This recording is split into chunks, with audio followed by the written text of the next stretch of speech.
ईमानदारी का फल 2 मिनट की प्रेरणादायक कहानी। एक छोटे से गांव में रामू नाम का एक गरीब लड़का रहता था। वह बहुत मेहनती और ईमानदार था।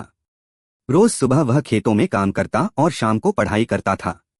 उसके पास ज्यादा पैसे नहीं थे, लेकिन उसके माता पिता ने उसे हमेशा सिखाया था, ईमानदारी सबसे बड़ी दौलत होती है।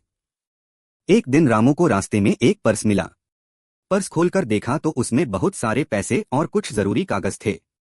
रामू एक पल के लिए सोच में पड़ गया, अगर मैं ये पैसे रख लूं तो मेरी कई परेशानियां खत्म हो सकती हैं। लेकिन अगले ही पल उसे अपने माता पिता की बात याद आई।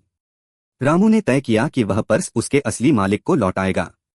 काफी पूछताछ के बाद उसे पता चला कि पर्स गांव के एक अमीर व्यापारी का है। वह तुरंत व्यापारी के पास गया और पर्स उसे सौंप दिया। व्यापारी बहुत खुश हुआ। उसने कहा, बेटा, तुम चाहो तो इन पैसों में से कुछ रख सकते हो। रामू मुस्कुराया और बोला, नहीं साहब, ये आपका है। मुझे सिर्फ सही काम करने की खुशी चाहिए। रामू की ईमानदारी से प्रभावित होकर व्यापारी ने उसे अपने दुकान पर काम दे दिया और उसकी पढ़ाई का खर्च भी उठाने लगा। समय बीता, रामू पढ़ लिख कर एक सफल इंसान बन गया। सीख, ईमानदारी का रास्ता भले ही मुश्किल लगे, लेकिन अंत में उसका फल हमेशा मीठा होता है।